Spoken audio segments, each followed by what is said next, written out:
Yes, my experience in San Antonio already. Oh my gosh. Is that your coffee? That's my coffee. Oh I no. just went down to get coffee and I just spilled it. I didn't even put the sugar in it yet. Oh no. See there?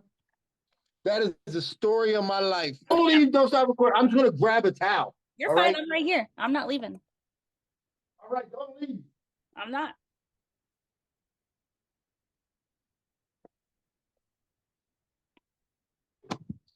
All right, that's it.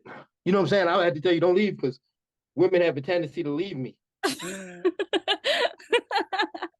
Did we don't even Don't have leave me this way. you don't even have I, that much time to kill, I you know? know that So is true. I wasn't gonna leave you. All right. Well, thank you very much.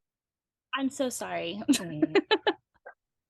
I was just thinking, like, this was going so well. This is the problem of living in an RV. My hotspot thing, my R or my internet thing sometimes goes out, and I guess that's what happened. So, anyways, I apologize. No, Detox. no worries. Welcome back.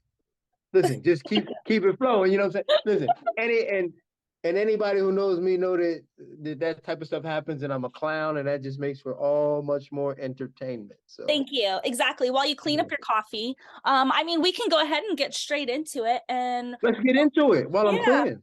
I'm. I mean, what is your first reaction when you see this card? UFC San Antonio, Chito Veta and Corey Sandhagen as the main event, but the overall card. What are your first reactions? I mean, it's well, honestly, like, so I was just down getting this coffee in line. I was just talking to one of the journalists from MMA Junkie, and we were talking about how it's good to get out of the apex Mm-hmm. for these fight nights. So, like, my first initial reaction to this card is just the fact that we're out of the apex and doing a fight night in a different city and bringing the energy to a different city. So I'm excited about that. But the card itself, I think the card is itself is sneaky good. And some of these cards tend to do that. They tend to have like these really good matchups with names that not a lot of people know about. So, and it kind of goes under the radar. But I think this is a really good card, and I'm looking forward. Obviously, the main event stands out because it's the bantamweight division, which is the greatest division in the UFC right now. So, I think it's a good card. A lot of young fighters that will come out to San Antonio and show and prove. I think you guys in San Antonio are going to be in for a treat. I think you're right. Is there a certain fight that you think is very underrated right now and could creep up Um, maybe one of the top fights of the night?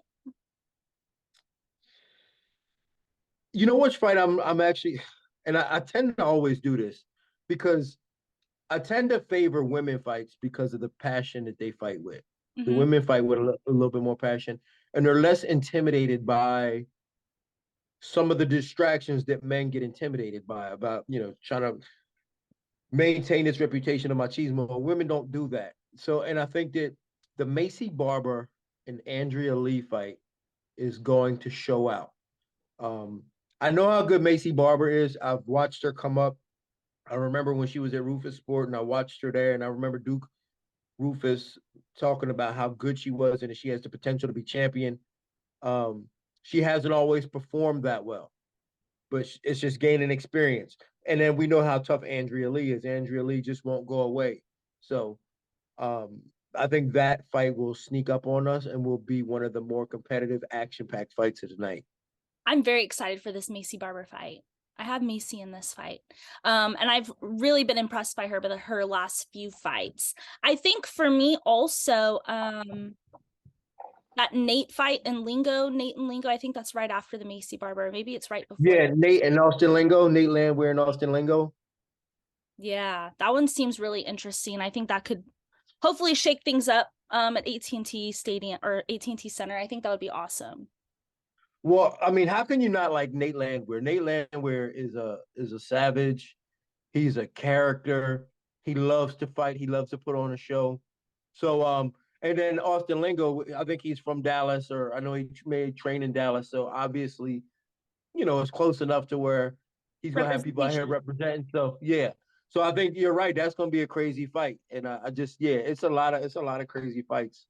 You know, you hit it on the head when you said that not a lot of big name people in this fight, right?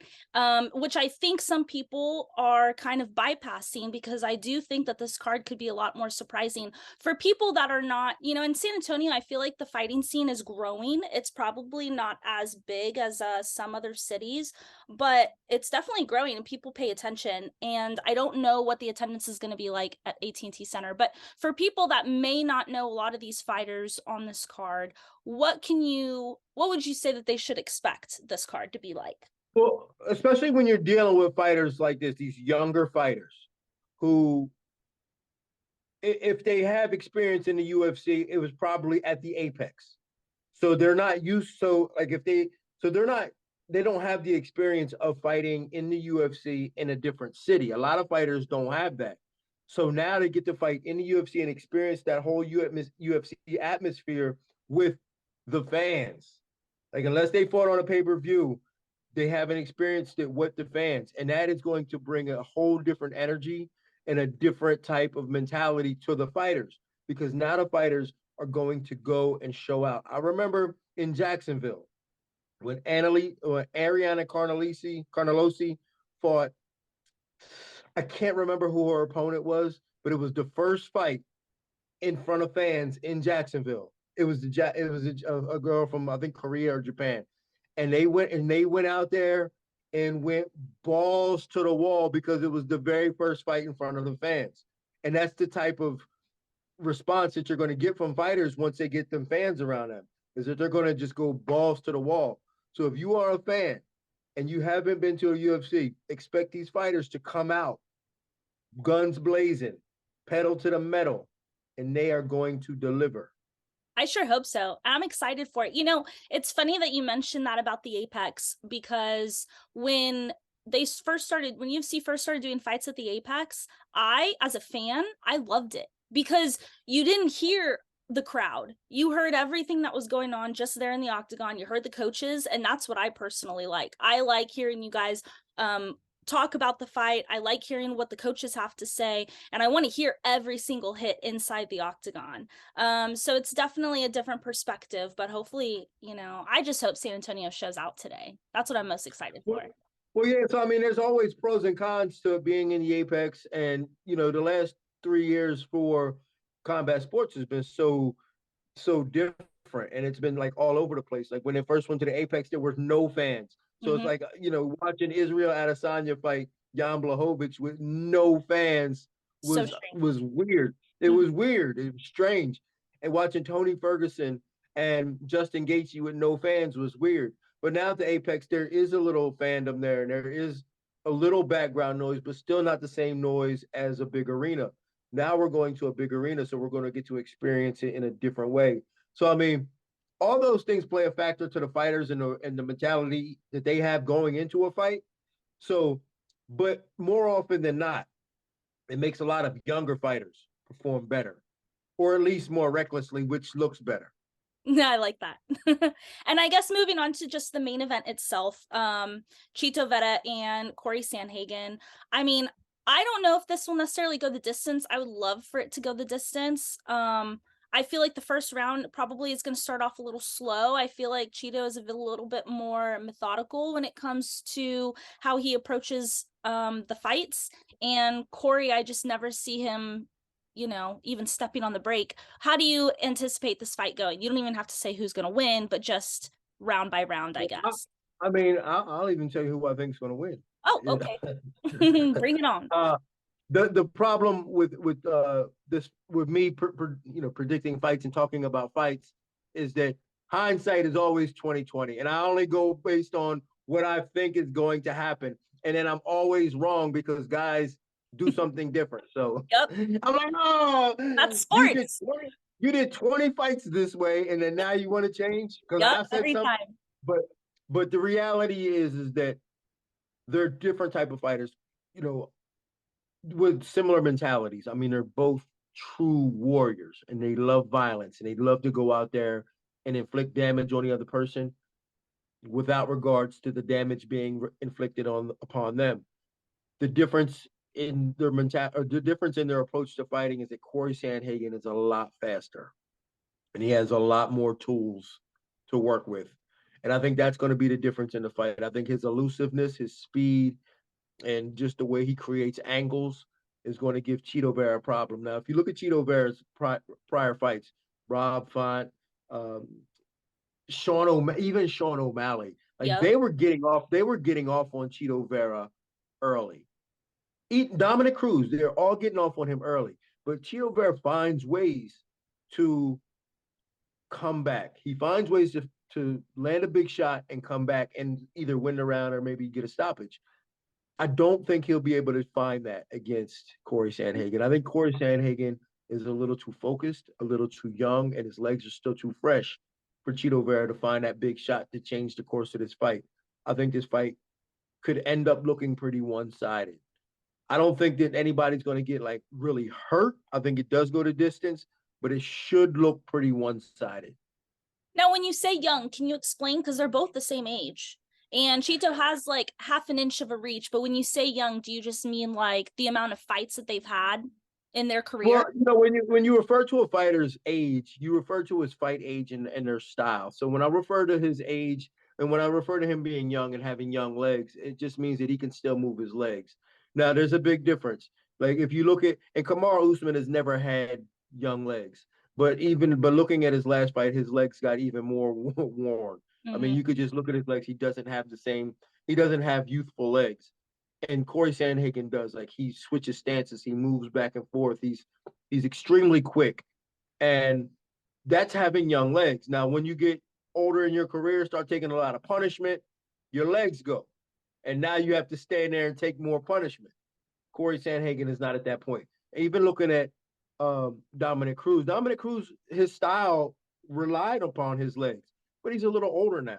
He don't have the same young legs like he used to have, which is why he got caught by Cheeto Vera. Yeah, man, and that happens late too. And I feel like just like you were saying with Cheeto, I mean, he'll kind of catch you by surprise later on in the fight. And I guess that's why I feel like this will probably go past at least the third round. But I just don't know if it'll.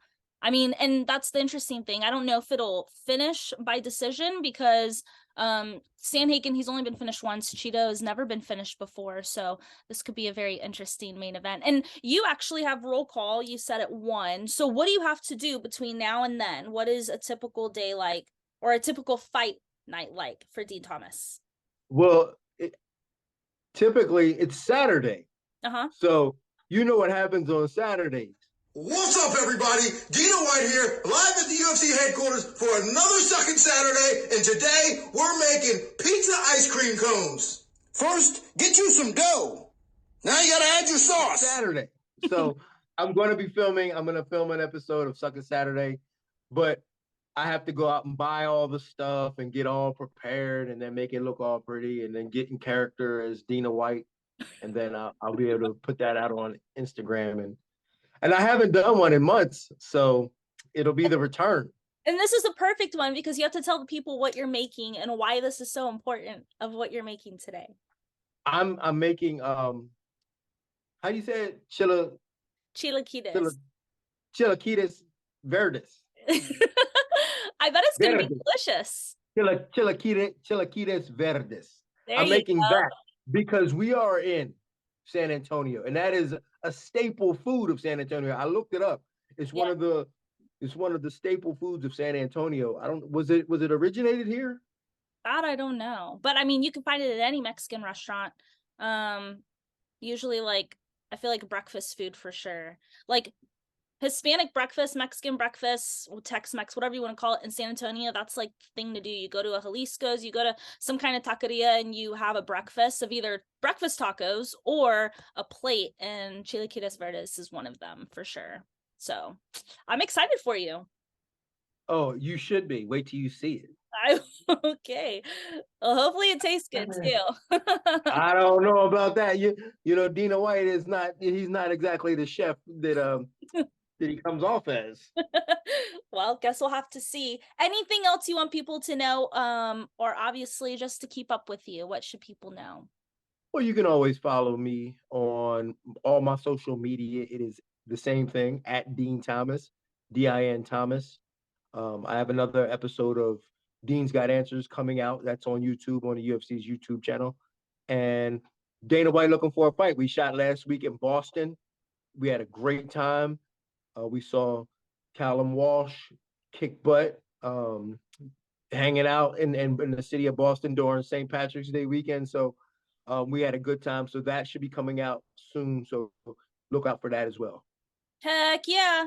Thank you so much, Dean, for doing this. This is awesome. No, thank you for having me. I appreciate you. And I'm sorry about all the distractions in the beginning, but I'm sure if you cut that up, put some music behind it, it'll sound real good. Oh yeah, it's gonna look cool. I mean, everybody spills coffee. I just hope you get a new one and, makes your day a little bit better. Yeah, I hope so. Because I'm a coffee guy. And I mean, literally, I salvage like that much of it, but that just means it tastes sweeter because I put more sugar. I put the same amount of sugar. So how do you take your coffee? This is a big question. Light and sweet. What do you mean light and In sweet? fact, Okay, go ahead. in fact, when I go to Dunkin' Donuts or Starbucks or wherever I go to get coffee, I say, put sugar in it like you was making Kool-Aid for a 7-year-old. Okay. I like that. And then a lot of cream. So it's, my coffee is very light. It's like you like coffee with your sugar and cream. Yes. You know what it is? It's not even that I like coffee with my sugar and cream. I just like my sugar and cream to be warm. Ah, so you gotta put a little bit of coffee in there to make it warm and mix it up. Yeah, coffee just makes my cream and sugar warm. And I love it. It's just like, yeah, that is my thing. I like it's comforting. It feels like there's not a lot of things in life that comfort you. And warm coffee comforts you. It's like a hug. You know what I'm saying?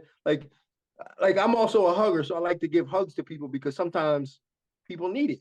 Mhm. And when I get a good hug from somebody back, I always feel like Oprah Winfrey's hugging me. So I always make that, because like you know Oprah Winfrey give a good hug. Oh, She's she like, does. Yep. It's make like a you bear feel like hug. you're at home. Yeah. Yes. Make you Mhm. feel like a cloud in heaven, like so I like that. Nice. Yeah. No, everybody needs a good hug and warm, sweet coffee. Dean, That's thank right. you. I appreciate you. I hope the rest of your, chilaquiles verdes concoction comes up well. You have to go to the store and still buy everything? Yeah, I'm gonna probably go to the store like right now, actually. I'm gonna Okay. just hop in the Uber and head over there. And Okay. then when I get this done, it's gonna be out there. I'll give you a shout out. Yeah, please. I advise you find at least an HEB because they'll have everything that you need. Hopefully there's one nearby. There is one. There's one right by the hotel that I'm staying at. I saw There it you on my go. way over there. Go there, and I'm sure if you were to just find some little old lady, some little Hispanic lady, she could at least help you out for sure. So we can't wait to Heck see. yeah. All right. All Well, right, Dean. Chelsea, I appreciate you. Thank you very much. Yeah, we'll see you and hear you later. Catch All you right. later. Bye, Dean. See you. Bye.